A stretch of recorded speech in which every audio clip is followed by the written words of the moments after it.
Os Estados Unidos são o país mais rico, mais poderoso da Terra. Eles têm 2 das vacinas aprovadas e eles foram os primeiros a fazer uma vacinação em massa e a conseguir, né, ter uma estrutura para chegar a todos os lugares. Mas ainda assim, eles estão sofrendo muito com uma vacinação que simplesmente estagnou. Né? Ela chegou a ter um certo nível, depois ela parou e não consegue avançar. E por conta disso, você tem ondas de Covid, você tem muitas mortes. E por que isso acontece lá? Um país tão avançado, um país que, poxa, quando você pega assim e vai estudar a ciência, você vê que quase tudo é eles que produzem. Como é que pode isso acontecer? Será que isso é culpa do Donald Trump? Qual é a culpa dele nesse processo inteiro? Bom, teve um estudo científico que se debruçou sobre isso. E eu acho, inclusive, que esse estudo é muito interessante para a gente refletir sobre o Brasil, hein? Nesse estudo, eles foram avaliar 2 coisas, tá? A primeira é a seguinte: será que as pessoas que votam no Donald Trump ou que são mais conservadoras têm maior probabilidade de serem antivacina, de propagarem aí também antivacinas, ideais antivacina? E ainda, tá?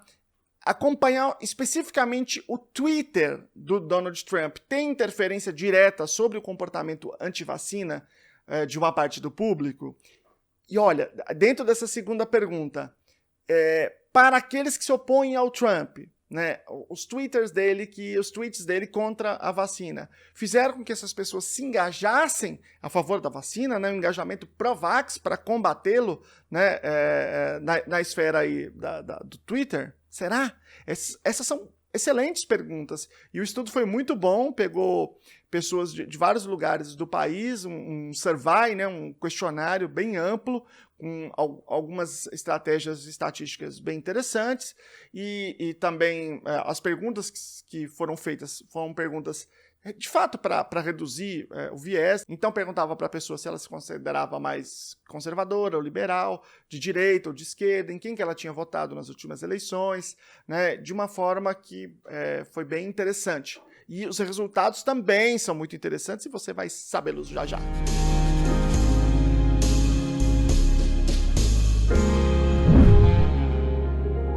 Meu nome é Luciano Lacerda, sou mestre em História e doutor em Educação pela PUC de São Paulo, fiz o estágio de pós-doutoramento pela Psicologia da UFSCar. E esse canal é um canal sobre ciência, portanto eu sou, como dedução lógica dos dados disponíveis, das evidências disponíveis, pró-vacina. E você curtir esse vídeo e se inscrever no canal para ter mais notícias com um olhar científico sobre a realidade, tá?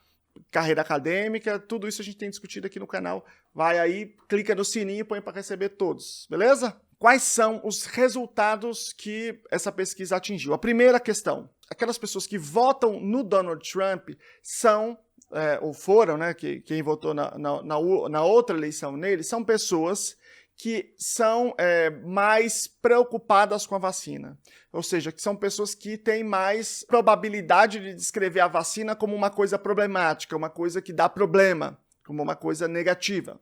Segundo, as pessoas que votam no Donald Trump são pessoas, em geral, probabilisticamente, pessoas mais suscetíveis a acreditar em teorias da conspiração. Essas várias teorias da conspiração que apareceram aí, né? Sempre existiram, mas nos últimos anos talvez elas tenham ganhado mais força aí por conta da internet. É muito interessante que as pesquisas antes desse período contemporâneo, pesquisas um pouco mais antigas, elas não apresentavam uma diferença significativa entre direita e esquerda, por exemplo, na questão da antivacina. Porque o discurso está muito ligado à teoria da conspiração, do tipo, Big Pharma está manipulando para poder todo mundo tomar vacina para controle do Estado, para controle das grandes empresas. Então, misturava aí um pouco dessas 2 coisas aí. Que é um discurso também muito, muito importante na esquerda, né? As grandes empresas querem dominar e tal.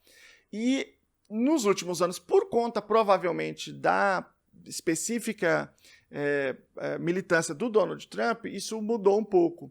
E é interessante que os estudos mais antigos não mostravam uma predominância da direita ou da esquerda entre o público antivacina. Era mais equilibrado. Havia até um pouco mais da direita, mas era uma coisa muito sutil. Mas isso aconteceu principalmente após a ascensão de um outro tema, que é a questão do aquecimento global. Que esse tema, de fato, que está relacionado a outros interesses, aos grupos, né, econômicos que que discutem esse tópico, que é a discussão sobre aquecimento global. Né, aqueles grandes empresários relacionados a uma política menos sustentável, uma indústria menos sustentável, e que estão vinculados historicamente à direita, os grupos que acabaram capilarizando na direita, ou em parte da direita pelo menos, um discurso que nega o aquecimento global. E aí essa postura foi se pervadindo aí para outros campos, inclusive para o campo da antivacina. Inclusive, na posse do Donald Trump, um dos bailes de posse dele, ele convidou ninguém mais, ninguém menos do que Andrew Wakefield, o maior charlatão, picareta, criminoso da história de toda essa discussão sobre a vacina, que é o médico que forjou os dados, ex-médico, né, que perdeu a licença, que forjou os dados que diziam que a vacina MMR causava autismo. Ele fez isso porque ele tinha interesse, né, em uma outra vacina que ele tinha patenteado, que ele queria vender, e também porque ele recebeu uma propina de um grupo de advogados. Ele esteve num baile de posse do Donald Trump a convite do Trump. Então veja como que esse tema foi lá para cima, né? Essa legitimação desse discurso de charlatão em relação à vacina, né? Agora, olha que interessante. Os tweets do Donald Trump, que marcadamente se posicionaram muito contra a vacina, eles têm um impacto direto sobre as pessoas. Quem acompanha, quem lê o Twitter do Donald Trump tem maior probabilidade de ser antivacina do que quem não lê. Porque a pessoa pode ser conservadora, pode ser de direita, pode ser trumpista, mas não acompanha o Twitter. Mas se ela acompanha o Twitter, ela tem mais probabilidade de ser antivacina. No entanto, olha que coisa curiosa, os tweets dele, os tweets antivacinas, não engajaram o público liberal sendo pró-vacina. Então, ele provocou o comportamento antivacina de uma parte das pessoas, do público que o acompanha, o admira, vota nele, mas não a oposição do grupo que se opõe a ele, mas que nesse tópico especificamente não se engajaram de uma maneira mais incisiva. E por que esse estudo é importante, pessoal? Porque esse estudo aconteceu nos Estados Unidos, porque os Estados Unidos são os Estados Unidos, lá acontece pesquisa científica. No Brasil, não. Mas, se a gente for fazer uma comparação, qual que é a diferença da postura do Bolsonaro aqui para a postura do Trump? Nenhuma. Nenhuma. Talvez até seja mais radical aqui no Brasil a postura antivacina.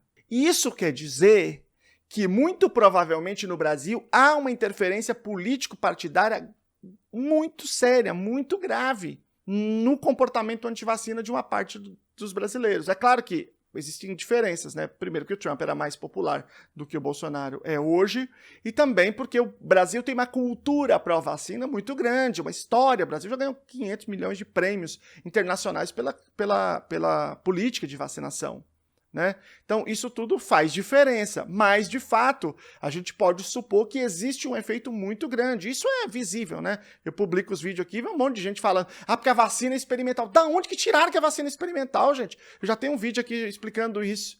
E esse pessoal fica falando esse tipo de coisa. Da onde que eles tiraram isso?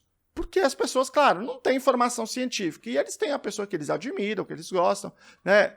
Por isso que é importante a gente refletir no efeito que as pessoas públicas têm. Não estou falando só do presidente, estou falando de todas as pessoas públicas, né? Porque as pessoas, né, se identificam com aquilo ali, elas gostam, elas têm outras coisas em comum, e isso vai perpassando muitos outros valores. E a questão da vacinação não é uma questão que cientificamente, qualquer pessoa que se comporte cientificamente tenha dúvida. Essa não é uma questão que, né, ninguém que está nesse cenário tem dúvida. Sendo de direita ou de esquerda, isso é irrelevante. Aliás, eu acho que se o Bolsonaro, no primeiro momento, tivesse sido pró-vacina, assim, pró-ciência, assim, pesado, não, todo mundo tem que vacinar, eu acho que os partidos que se opõem, ele devia dizer, não, todo mundo não, como assim? E a liberdade individual? Tinha feito um discurso, o contrário do que estão fazendo, por uma questão de jogo de poder, é tudo poder, entendeu? Mas, enquanto sociedade não tem nada a ver com isso, a gente precisa ficar indo atrás de político, né? Mas, infelizmente, esse referencial, ele é forte e ele influencia muito as pessoas. Isso eu quero dizer. Portanto, ele é responsável por inúmeras mortes. Não só a morte da pessoa que não se vacina, mas a pessoa que não se vacina, ela vira ponte de contaminação, uma ponte privilegiada de contaminação para outras pessoas que não podem se vacinar, pessoas com câncer, pessoas que fizeram transplante de órgãos, pessoas muito pequenas, né, que não podem se vacinar, mas que infelizmente também são vítimas do negacionismo, da pseudociência. É isso aí, gente. Eu vou deixar o estudo aqui embaixo para vocês, espero que vocês leiam e tomem as suas próprias conclusões também dos dados que estão disponíveis. Um grande abraço, tchau para vocês.